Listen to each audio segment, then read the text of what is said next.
on. This is something we were wanting to do for a while to get you back on here, and Prince. This is awesome. Fantastic. You're back on here. You're on vacation with the family in Destin, Florida, braving the sweltering heat, but having fun on the beach. And Prince, you're having this little break here right before fall camp. How was summer conditioning and spring? How has this off season been for you? I'd say that it's been a blessing. It's been pretty well. Got after it a lot. Had a lot of great exposure during the spring. Learned a lot. We had a new position coach that came in, Coach Jancic. Took the role of the outside linebacker position, and just learning from him, learning from Coach House, what more plans he has for this upcoming fall season. But it's been great. Coach Flint with his game plan from the start of our winter workouts, coming off the bowl game against Purdue, and his new plan and the new goal that he's trying to get everybody to reach this offseason has been fantastic. It's been phenomenal. I'm so glad you brought up Coach Jancic. That guy's awesome. Been really cool getting to know him just a little bit, not too much. You really don't get to know these people until you're like you guys are practicing in the huddles with these guys, in the meeting rooms with these guys. I'm so glad to have you back on here, Prince. We had you on around, I think it was right before the season as well last year, and how are things going, like kind of both on and off the field since we last spoke, in your opinion? How do you feel like progress, on and off the field has gone? I'd say on the field, a lot of different like transitions, different like footworks, different like techniques that I've been improving on, especially on the field as well as I guess technique, just perfecting my craft in each and every way. Talking more off the field, uh, just been around a lot of playbook stuff, IQ, a lot of learning the game, the speed of the game, learning everything all around that. Those different types of techniques, those different types of tendencies that you're gonna apply within the game. So the game, play the game away from the game, basically. That I always say. But just learning a lot more, just perfecting my craft physically, mentally, emotionally, in every each way. Just prepping myself, but it's been great. When I was down there in spring watching the Jack linebackers practice up close and personal, I was stunned by the athletic profiles, how the varying athletic profiles we've got, not just at the Jack linebacker spot, but just on the defensive line in total overall. I mean, it's just a very impressive group. And specifically, we're talking about you. I was like, whoa, where's 94? Where's my man 94? Where's my guy 94, Prince Malbrue? Okay, I can see Quincy 93. I can see this dude. I can see this guy. I knew Makai Wingo, a dude who I've really been talking with for a while. I knew he was out hurt. But where's Prince Malbrue 94? Where's my guy? And I was like, what's going on here? And then I saw that you changed your number. I know that they're just numbers, but sometimes there's a significance attached, Prince. I mean, you change your number from 94 to 52, everybody. 52 is what Prince is wearing. What was behind that switch? Really, growing up, my favorite linebacker was Ray Lewis. So I Oh, was always watching Ray Lewis, see how he attacked the game, his tendency, his aggressiveness, how he played the game with passion. And so when I saw that number was, open for an option for me, I was like, no hesitation. I was like, I gotta have it. So I made the transition to switch my number from 94 to 52. I love it. I love Ray Lewis, everybody. Ray Lewis. And that's a guy who could do it all. That's a guy who could do it all. You needed him to, lead and organize, take kind of a backseat role, support Suggs on the day he could do that. He could take the double teams and let Suggs go off. If you needed him to be in coverage and make an interception, he could do that. If you needed him to abuse and just destroy that quarterback, he could very well, damn well do that. And so that's a cool guy that you modeled that number and that switch and that wanting to get that number back. I just love that. Yes, I sir. just grew up watching that dude, and just he was something else. And so people like you who understand, it's a great thing. I just did you notice personal progress in your game or your athleticism from this spring and summer compared to last spring and summer, Prince? Yes, sir. I've been jumping a lot higher. My speed has gained more. Like I said, the mental aspect of the game has been very significant difference from last year to this year. The speed of the game has slowed a lot down for me. But like athletic wise, I've gotten faster, and that's props off to Coach Flint and his staff in the weight room and on the field work. But yeah, in every which way I've improved, I'd say as much. Fantastic. And what was specifically standing out to you and to coaches? I'd say my speed and effort as well, on and off the field as well. I'm always a guy who wants to leave it all out there on the field.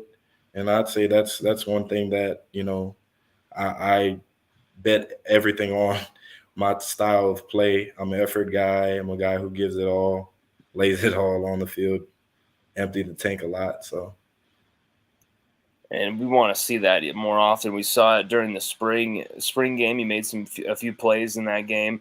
I believe you ended with a sack in that game as well. yes, Got to sir. show what you can do off that edge. You did look faster, in my opinion. You looked a lot less hesitant. You were just flying off that line, attacking. Um, is that like something a product of being coached by John Jancic, the new Jack linebackers coach? Yes, sir. I feel like he's been bringing in a lot of new insights at the jack position, like reading keys, different type of movements that offensive tackles, O line that's going to use, different tendencies that a quarterback's cadences are going to use, anything hand placements, whether it's a run RPO, whether it's a run pass, either way. But I feel like he's been coming in and doing a phenomenal job with our position from day one, just slowing things down, teaching us techniques, hand placements, drops, where our eyes should be, hips, and just the slightest detail.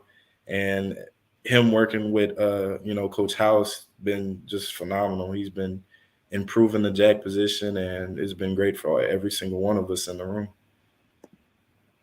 Man, that's the interesting thing about the position right now is it seems a little up for grabs in a way. But let's take it back a second. We talked right before last season, and so I really want to ask you about your 2022 experiences and how that felt to win 10 games, play in Atlanta, play the national champions in Atlanta for the SEC title, beat Alabama, of course, Ole Miss, Florida, Auburn, Mississippi State, Purdue, dropped 60 on Purdue. How would you describe your first season at LSU?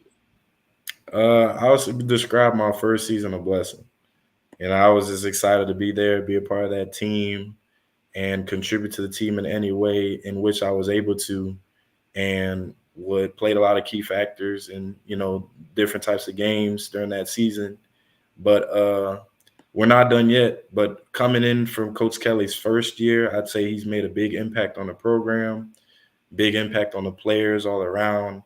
The mindset here has shifted. Everybody's bought in. Everybody's locked in, from the training staff to the strength coaches to the position coaches, all the way up from down up. Every player has been brought in, a lot of effort. The experience is, Death Valley is it's only one Death Valley, So that experience was pretty cool. Beating Bama, having the fans storm the field on Miss game. That was crazy. That was my first experience seeing fans storm the field like that. Playing Georgia, that was a unique experience, very unique experience. We learned a lot from that loss, and looking forward to competing for that spot next year, winning it all, going to the college football championship. The goal is still a goal, and that's undefeated season, national championship. And that's all on everybody's mind right now, especially looking forward to fall camp and the season. I love it. I love it. You're getting me pumped right now, my man, because I mean, there's something in the air at LSU right now. Whether it was women's basketball, Yeah. baseball, and now football, up to bat, and I really love everybody, of course, jumping on the bandwagon. So many people in the media are now LSU, LSU. I got to be the guy that says LSU. LSU are going to win it all. And they're jumping on that bandwagon hot and heavy. I really like when my teams are just kind of underdogs and kind of ignored and kind of hiding in the background. That's when I feel LSU win that national championships. This season, it is inescapable. We're going to have that target on our back. We're going to be the hunted because of what happened last year. I mean, because playing on that, LSU's defensive line last fall as well. I mean, we had a really good defense last year, and even though we had some really big injuries, Mm-hmm. do you feel injuries may have squashed a great opportunity there for that defensive line to have like an all-time great group? I mean, you guys had Quincy, Wingo, you, Mason, Jaquelin Roy, and you had Mason and Roy who were both hurt for either like the entire season, like Mason, or Jaquelin Roy was hurt for most of the year. Of course, B.J. Ojolari, Ali Gay, Jacoby and Guillory. I mean, like the list goes on and on and on. Like, you think that group could have had a chance to be a GOAT defensive line? Without a doubt, there's a lot of talent from what you named. A lot of guys that technique is unsound. Their effort, the speed, their power, technique, everything. You can't beat that. But I'd say the most influential injury that really affected our, especially interior D line was probably Mason Smith. When Mason Smith went down in game one against Florida State, that like was shocked a lot of people. But when Makai Wingo stepped up and had the season that he had, it showed everybody that, hey, we have not only just this one guy that we can all depend on, but all like the whole D line has guys that can ball and play that same position and do it as well as he was. And so those guys coming back, Mason coming back, looking for him to have a impactful year, especially coming off an injury. Makai Wingo coming back. You name the guys that are coming back this year. But the ones that we lost, BJ, Ali Gay, Jacqueline Roy, those guys, they're irreplaceable. But those guys, what they taught and what they done here, especially for us coming up for the next year, they have sowed a lot of seeds into our like technique and everything that we are doing now. And so for their style of play, it motivated us to where we need to be and how we need to come in and ball out this year. Fantastic, because that's what we saw a lot last year was a lot of leadership from those veterans, and it's just cool to kind of hear that those guys took that active role and influenced you in your game, probably helped you progress to that next level.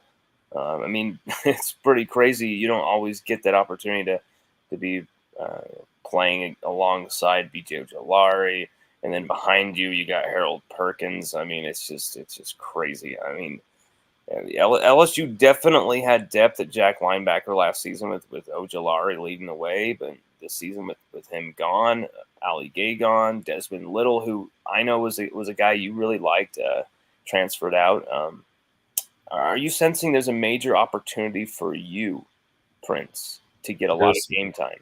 yes, sir. I see that the jack position is up for grabs right now. A lot of we got four guys that are competing very hard for it. Also, the Sam position. I had some reps during the spring in the Sam position. Ooh. Behind Omar Spates, and so just looking for opportunity. But yeah, I'd say it's a very competitive position right now for us, especially leading up to fall camp and in the season. Man, reps at Sam linebacker. I love it. Showing your versatility. That's exactly what coaches want to see. I mean, what kind of impact do you feel some of the Jack linebacker transfers like Obi Ogufu, Braden Swinson, Jordan Jefferson, are they having that impact on the Jack linebacker room that you'd like to see, or has it kind of been a wait and see? Oh, no doubt. From day one, they came in and just unbelievable. Ovi has had a lot of experience, especially from him being a senior coming in and transfer from not only Notre Dame, but he's been from Texas as well. So he's had a lot of game experience, very intelligent, IQ, knows the game very well. Braden, a lot of experience from Oregon. So those guys just came in and it wasn't hesitant for them. They weren't slow into the program. They hit the ground running from day one, and those guys are unbelievable. I'm glad to be playing alongside them, practicing with them, learning from them, be in the same room with them. They're great off the field, on the field. They're relentless. So no, I feel like those guys, all three of those guys, especially Jordan Jefferson, them just coming in right away at LSU and just knowing the system just immediately. It wasn't a struggle. Nobody had to teach them the ropes. They just bought in immediately.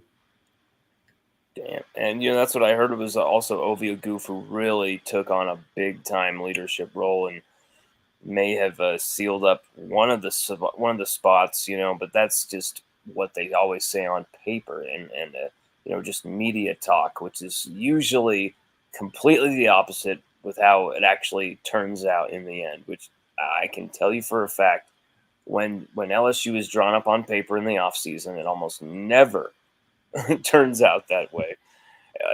LSU's offense is more or less, figured out, Prince. It nearly like picks itself, but on defense, there are many spots open for the taking at corner, nickel, DE, and jack linebacker, your spot. I mean, how much do you expect the defensive picture to get scrambled here where guys, people are missing it on, are about to break out? I feel like there are certain spots.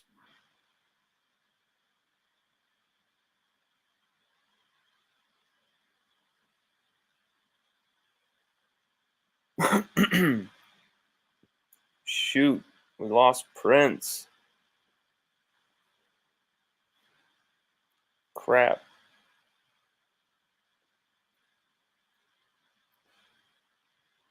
We lost Prince Malbrue. LSU defensive lineman Prince Malbrue was hanging out with us from vacation in Destin, Florida with his family. Signal must be cut out or something because we're good here on our end. Everything's good here. Prince, can you hear us? Wow. That didn't look like if someone just ends the thing, it shows it just kind of end and they just get booted out. So you kind of see what happened there. That looked like some real technical malfunction difficulties because his screen went black. Oh, here he is returning. Prince. I don't know what happened. I guess the feed might have cut.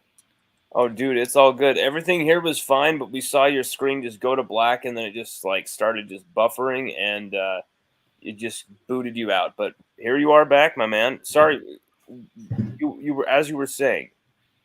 No, I feel like yeah, a lot of positions around the field, like you said, is very competitive. From my position, from cornerback, safety, nickel.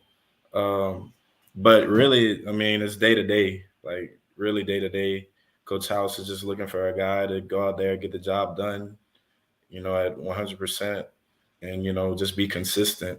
And so during fall camp, those positions will start to open up. But we even saw like during the season last year, some guys stepped up at different positions. Like Harold Perkins, he wasn't playing like as much reps as the first two games, and then just started exploding. But like a lot of the older guys like Makai Wingo, Mason Smith, those positions are kind of locked because they've been brought in consistent, and there's really no flaw in their game, especially right now. But like especially at the corner position, we had a new couple of transfers that came in. Zai Alexander come and done a phenomenal job. Deuce Chestnut, as well as LaTerrence Welsh has upped his game at that position as well. Um, Nickel position, Sage Ryan.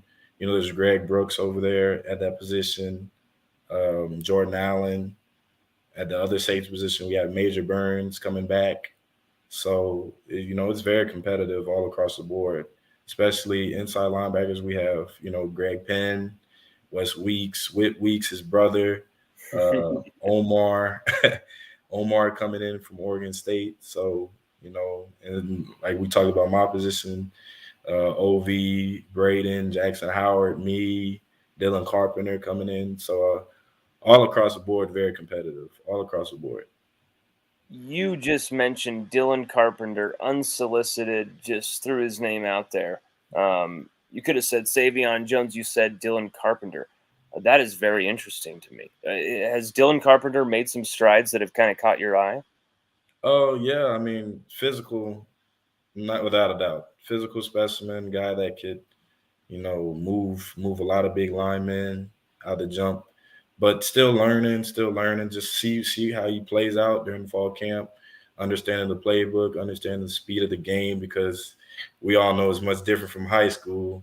So just understanding the speed of the game, just IQ, mental, and just seeing that that edge position as well as a big part of our defense as well. But on the other side, we have Quincy Wiggins, Savion at that defensive end. Also, Deshaun Womack, also that came in. So, like I said, very competitive. Deshaun Womack, yeah, he's playing at the. You said the jack linebacker spot, right? He's a At jack.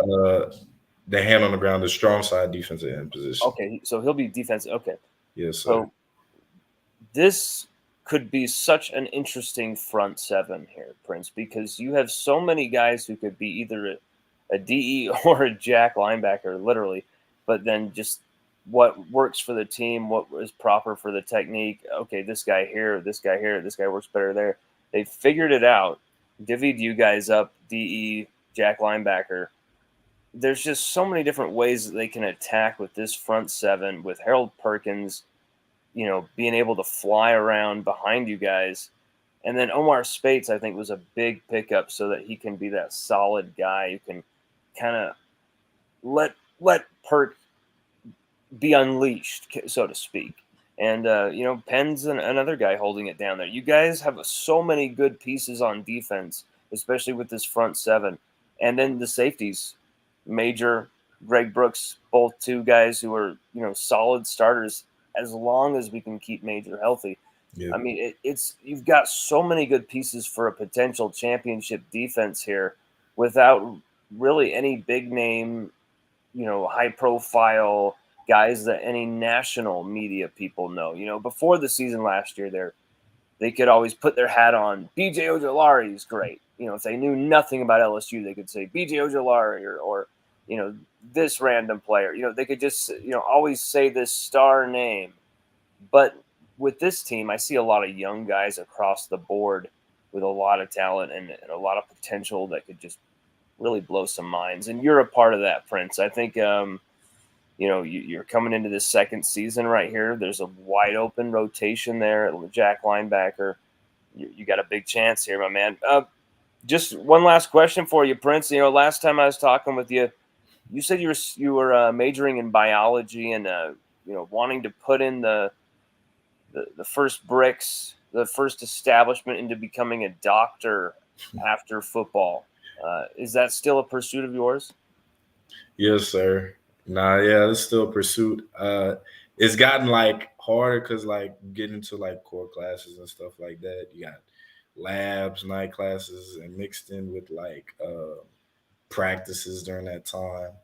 So like I put a hold to that, and like I switched my major into like sports in administration with a minor in business, so that I'm be able to have more fluctuating room to like do practices at football and do all that, especially during the season.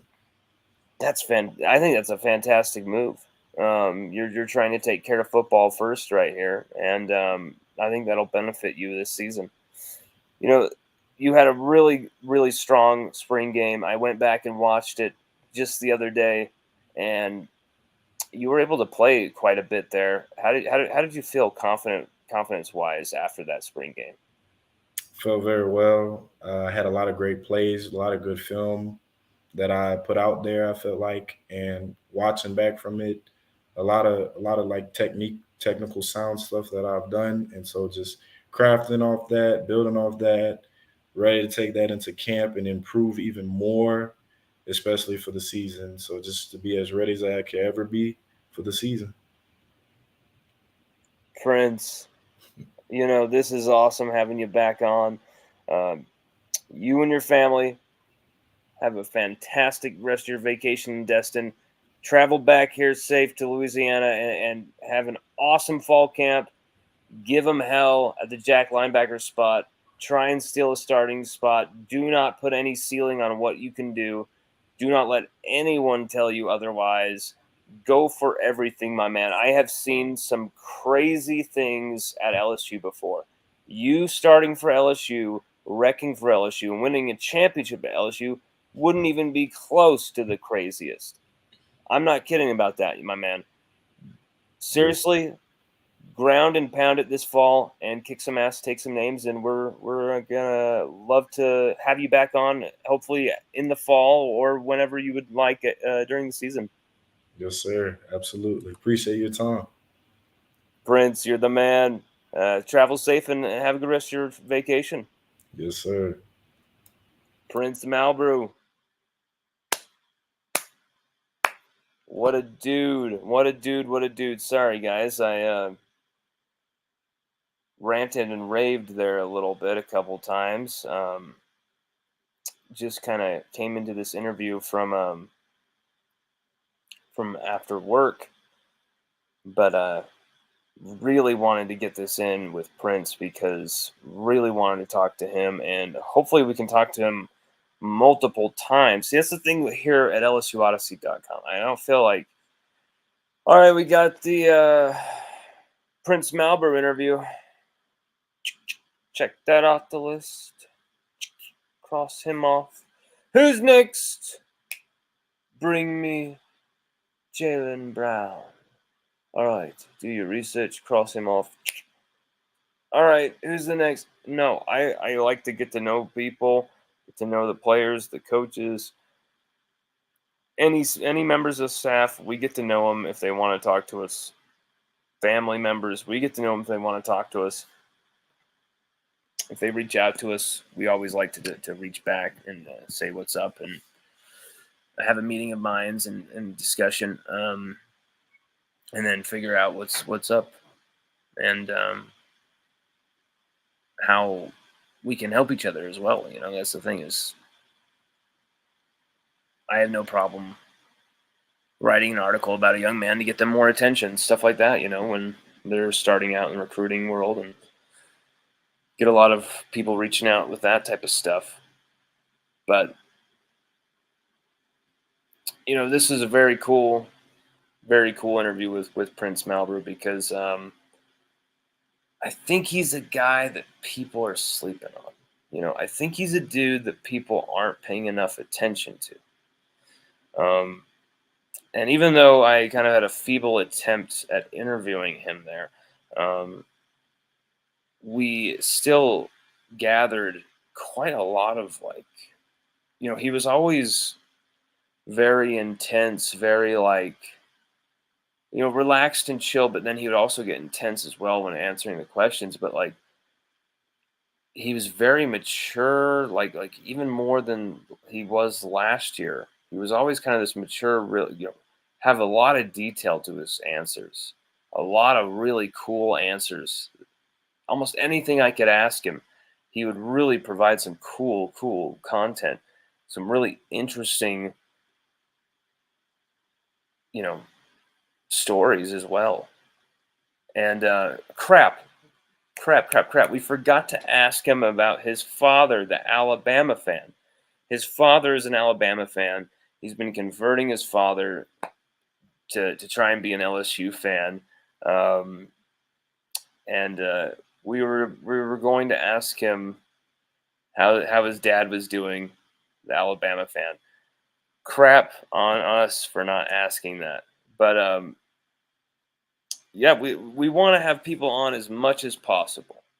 We want to have people on 3 or 4, 5, 20 times if they want to be on, because we want to have a continuous communication, a continuous review of belief, what people think, what people value, what people are interested in, what people, especially when it concerns LSU, because that's what we're doing here.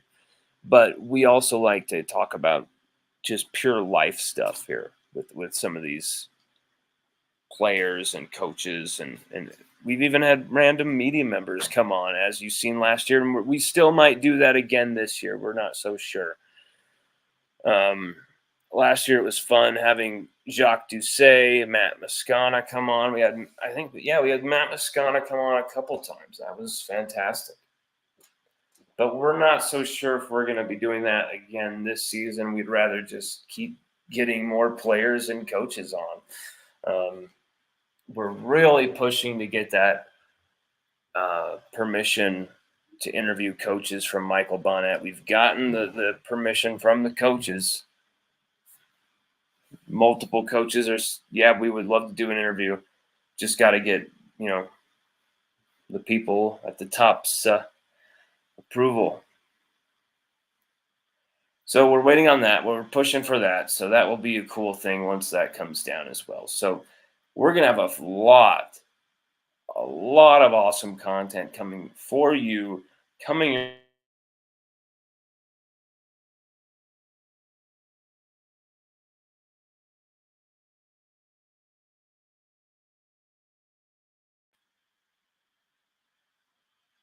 our computer's pulling a Florida here, going out.